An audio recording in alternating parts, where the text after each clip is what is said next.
إنا نسألك إيمانا دائما ونسألك قلبا خاشعا ونسألك علما نافعا ونسألك يقينا صادقا ونسألك دينا قيما ونسألك العافية من كل بلية ونسألك تمام العافية ونسألك دوام العافية ونسألك شكر على العافية ونسألك غنى عن الناس.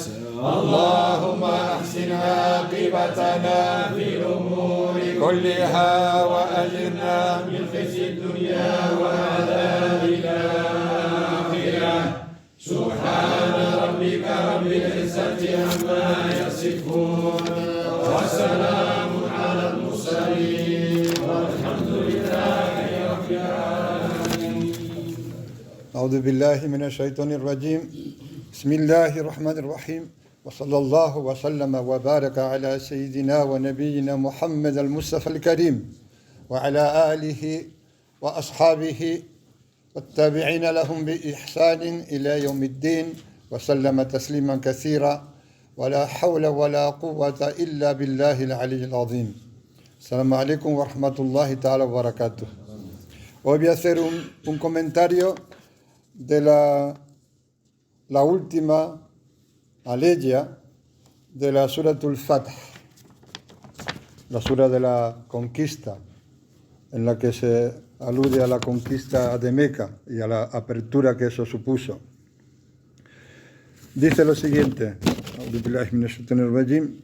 Muhammadun Rasulullah والذين معه الشداء على الكفار رحماء بينهم تراهم ركعا سجدا يبتغون فضلا من الله ورضوانا سيماهم في وجوههم من أثر السجود ذلك مثلهم في التوراة ومثلهم في الإنجيل كزرع أخرج شطأه فآزره فاستغلظ فاستوى على سوقه يعجب الزراع ليغيظ بهم الكفار وعد الله الذين آمنوا وعملوا الصالحات منهم مغفرة وأجرا عظيما. صدق الله مولانا العظيم.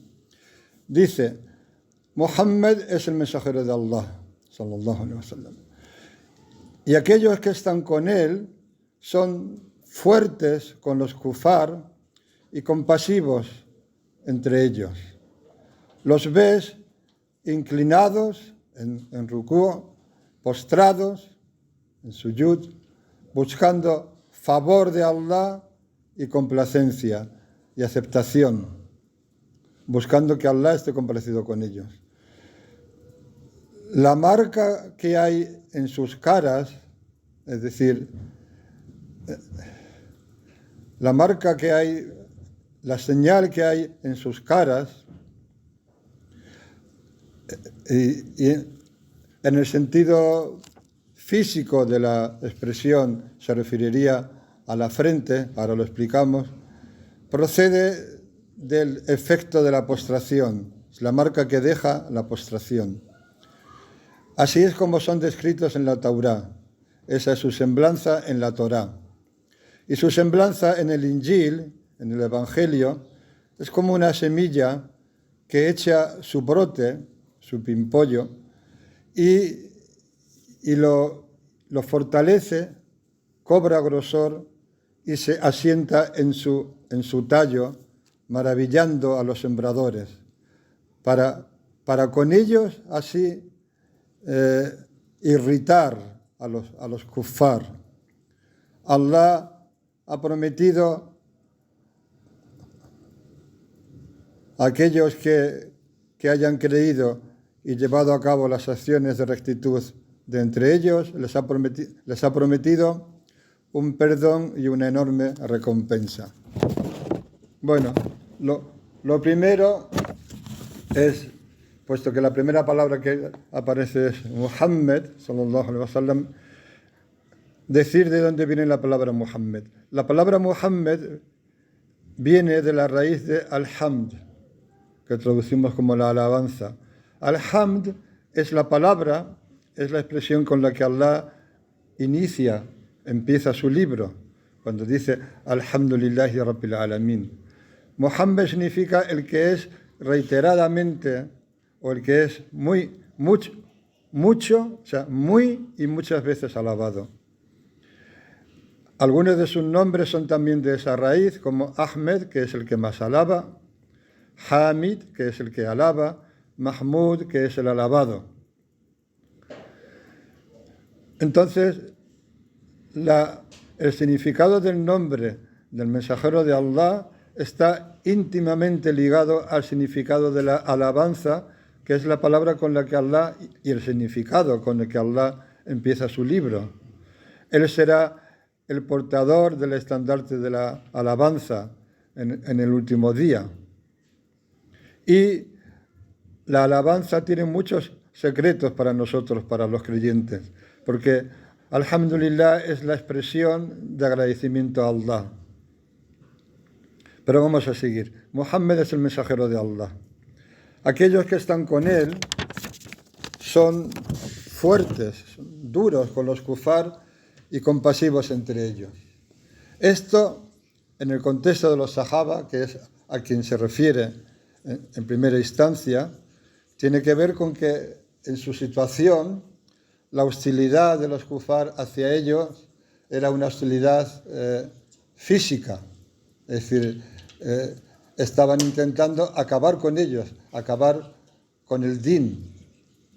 Por eso Allah dice en la aleya del Hajj, de la despedida, dice: hoy los que se niegan a creer han desesperado de vuestro din, es decir, han perdido la esperanza o las esperanzas de acabar con vuestro din.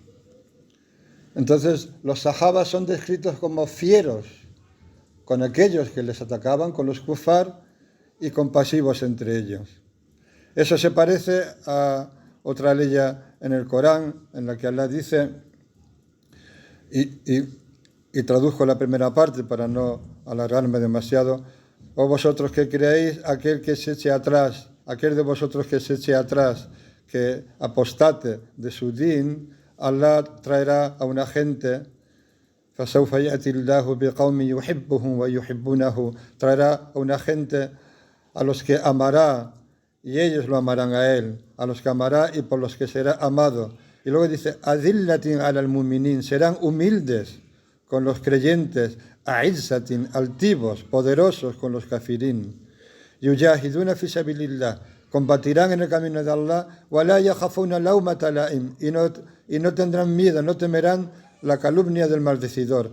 Dhalika fadlullahi yutihi man yasha, ese es el favor de Allah que Allah le da a quien él quiere. Wallahu wasi'un alim, y Allah es espléndido conocedor.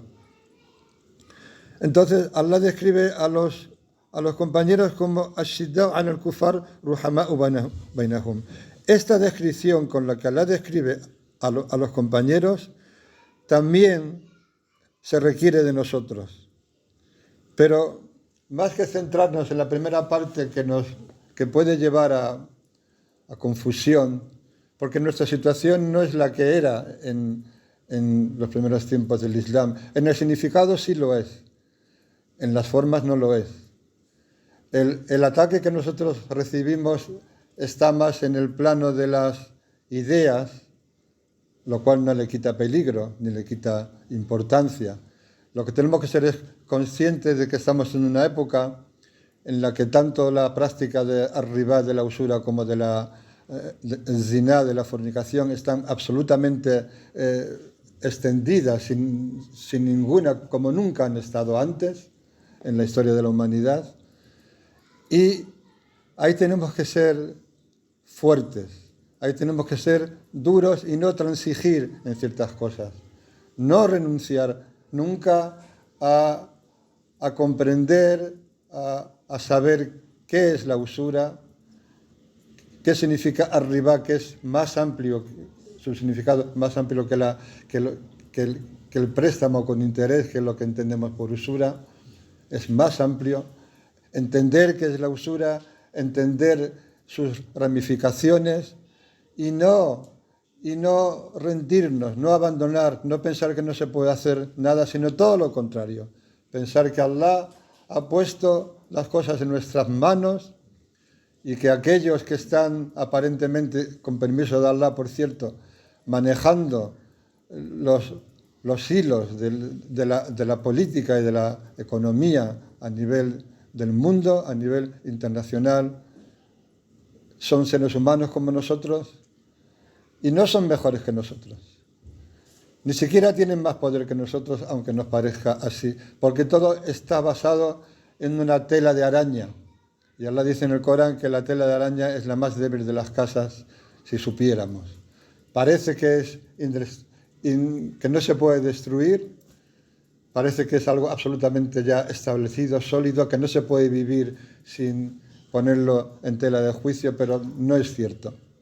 Y lo mismo pasa con la moral. Están acabando con la moral, nos están proponiendo una moral que es inaceptable para cualquier persona que siga lo que Allah ha revelado a través de sus profetas y en sus libros. No es aceptable, no lo podemos aceptar, porque va contra, igual que la usura, va contra natura, va contra lo que Allah ha establecido naturalmente. Entonces, nosotros, como decía una vez Sheikh Abdul Qadir, rahimahullah, lo que nos proponen, esa era su forma de hablar, lo que nos proponen es que elijamos entre dos extremos. O bien es ese musulmán que se deja llevar, que en su creencia de que establecer la Sharia es cometer atentados o considerar que la gente que va por la calle son enemigos, que son kufar y cometer atrocidades y caer bajo la etiqueta del terrorismo. O la otra propuesta es que seamos ese musulmán sumiso para el cual Islam es algo que pertenece al terreno de lo privado, que hace la oración, que ayuna, pero que acepta el sistema tal y como es, que no se plantea nada. Eso implica que no va a luchar contra la usura y eso implica que gradualmente va a ir cada vez más aceptando normas de conducta que afectan a la moral, al comportamiento y cada vez vamos a ir o pretenden que vayamos aceptando y la milda de kufr, que es algo que ha sido creado no por Allah sino por los seres humanos. Pero en lo que también tenemos que fijarnos, y esto es algo que sí está más directamente todo está a nuestro alcance, pero esto nos toca mucho más de cerca, es cuando Allah dice ruhama'u bainahum, compasivos entre ellos. Sallallahu alaihi wasallam dijo en un hadith conocido, dice: ves a los creyentes en su mutua compasión y en su mutuo afecto y en su mutua estar concernidos unos por los otros, que son como un solo cuerpo, que si una parte de él es aquejado, se ve aquejada por una dolencia, por una enfermedad, el resto del cuerpo responde a ello con la imposibilidad de dormir y con fiebre. Es decir, si nosotros entramos en esa estación de los sahaba, de ser ruhama'u bainahum, lo que les pasa al resto de los musulmanes de la umma no nos puede ser indiferente jamás. Y aunque realmente no estemos concernidos por ello, tenemos que hacer el esfuerzo. Es como el hadith en el que sallallahu alaihi wasallam dijo: cuando escuchéis el Corán, llorad, y si no podéis, haced como que lloráis. Y aquí no hay nada de hipocresía. Entonces, si encontramos que realmente lo que les ocurre al resto de la umma no nos preocupa como debería, tenemos que actuar como si así fuera, haciendo dudas, porque a partir de ahí Allah nos pondrá eso en nuestro corazón y en nuestra acción. Y luego continúa o los describe tal y como son descritos en la Torá, es decir, como los compañeros de Muhammad sallallahu alaihi wasallam son descritos en la Torá. Dice, en la Torá, dice: los ves ruk'an sujjadan, en rukú y en sujud, los ves inclinados y postrados. ¿Por qué? por su perseverancia en las oraciones. Y no solo en las oraciones, sino en el Qiyamul Layl. Los ves inclinados y postrados, buscando favor de Allah, o ridwanan, y aceptación y complacencia de Allah. Alguien de los primeros tiempos describió a los sahaba de esta manera. Dijo, son monjes de noche y leones de día. Nuestro ser leones de día significa que cuando nos levantemos debemos o deberíamos poner la fuerte intención de hacer algo por el din, por establecer el din. Buscan favor de Allah y ridwanan. Y simplemente aquí cito la parte de un verso de Sheikh Mohammed bin al-Habib en su diwan, que dice: وَلَا تَطْلُبَنْ إِلَّا رِضَاهُ مَعَ سِتْرٍ, y no busques excepto su complacencia, la complacencia de Allah, ma'a sitr, junto con el velo de las faltas, junto con el perdón de Allah, que es velar las faltas, hacer como que no las ha visto. Luego dice: simehum fi wujuhihim min athari sujud, la señal que hay en sus rostros procede del efecto de la postración. Esto tiene dos partes. Una es física, porque hay gente que de mucho postrarse les aparece una señal en la frente. Y aquí hay gente de los primeros tiempos que advertía muy seriamente de que esa señal no fuera provocada de una forma artificial, como hay gente que yo he conocido que restriega la frente contra la estera o contra la alfombra en la que es salat para que se le quede esa marca. Había algunos de los compañeros a los que esa marca en la frente les aparecía de una forma espontánea sin que hicieran ningún esfuerzo. Pero si tú la provocas, eso forma parte de actuar para que te vean que está cerca de la hipocresía. Waliyadu billah. El otro significado es la luz en la cara del que se postra, del creyente. Aquel que hay un dicho que algunos lo consideran un hadith, pero otros de la gente de los primeros tiempos han desmentido que sea un hadith, pero para el caso no cambia, que dice: aquel que se postra mucho durante la noche, luego tiene un rostro hermoso durante el día.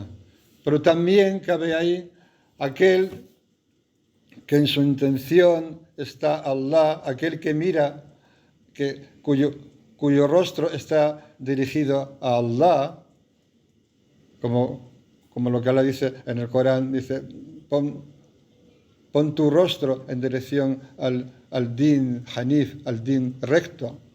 Aquel cuya intención es por Allah, su rostro es luminoso necesariamente. Porque dijo alguien que le preguntaron a Mujahid, que es uno de los tabi'in, uno de los comentaristas del Corán, uno de los que recibió de Ibn Abbas. Alguien le preguntó acerca de estas palabras. La señal que hay en sus caras, es decir, en sus frentes, procede de la señal que deja la postración. Y dijo, eso se refiere a la marca que hay entre los ojos de alguien. Y él dijo, no, porque puede ser que alguien tuviera entre sus ojos la rodilla de un camello, es decir, una marca tan grande como... Si os habéis fijado, los camellos tienen las rodillas, tienen como pelada de pelos, tienen como una parte que no... Y es una cosa como bastante grande. Dice, pudiera ser que alguien tuviera una señal de ese tamaño y sin embargo su corazón fuera más duro que las piedras. De manera que se refiere a una luz que hay en sus rostros debido al khushu', debido al temor de Allah, a humillarse ante Allah y a estar concentrados cuando adoran a Allah. Y luego dice, esa es su semblanza en la Torá. Su semblanza en el Injil, en los evangelios, es como una semilla que echa su brote. Y lo refuerza y cobra grosor y se asienta sobre su tallo, maravillando a los que lo han sembrado, a los sembradores, y lo que dice Allah, para irritar con ellos, es decir, y ella pasa a hablar de los sahaba, para irritar con ellos a los kufar. Y luego dice que Allah les ha prometido a aquellos de ellos que hayan creído y llevado a cabo las acciones de rectitud, perdón y una enorme recompensa. Esta imagen de la semilla que echa brote se refiere siempre a cómo empieza Islam. En los primeros tiempos se refiere a Sallallahu Alaihi Wasallam, que podemos decir que es la semilla, y luego, según explicó Ibn Abbas, y esto es una explicación entre otras posibles explicaciones, dice que la semilla es el profeta Sallallahu Alaihi Wasallam, y se reforzó con Ali ibn Abi Talib, tomó grosor, es decir, tomó cuerpo con Abu Bakr as-Siddiq y se asentó sobre su tallo con Umar ibn al-Khattab, que para nosotros es el paradigma del emir, del emir en su máxima expresión. Pero se refiere a cómo empieza el din como una semilla que va tomando fuerza, que va tomando cuerpo, que se asienta sobre su raíz y maravilla a aquellos que la han sembrado para irritar, para enojar, para llenar de rabia a los kufar. Lo que podemos extraer de esta aleya es, primero, entender, como yo creo que se entiende, que esa aleya es para nosotros, y tratar de emular eso.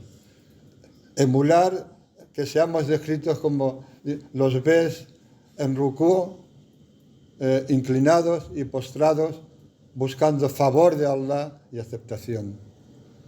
Lo cual significa perseverancia en las oraciones, en las 5 oraciones. Y cuando Allah dice los ves, ¿por qué dice que los ves? Porque los veían en la mezquita del profeta en Medina, sallallahu alaihi wasallam. Los ves inclinados y postrados. Y luego también, cuando se refiere a la oración en el seno de la noche, es porque también se les veía, porque en aquella época en las casas, según por donde pasaras y en qué circunstancias, podías verlo. En cualquier caso, quiere decir que es algo que se ve. Y en cualquier caso, lo que significa que eso es el pilar. La inclinación y la postración, la oración es el pilar. Y luego lo otro es el grupo que surge como una semilla aquí y allá y se refuerza. O sea, el grupo surge en torno a una persona, a una autoridad, se refuerza, toma consistencia, toma grosor y se asienta sobre sus raíces para maravillar a los sembradores y enojar o irritar a los kufar. اللهم صل على سيدنا محمد عبدك ورسولك النبي وعلى آله وصحبه وسلم تسليما.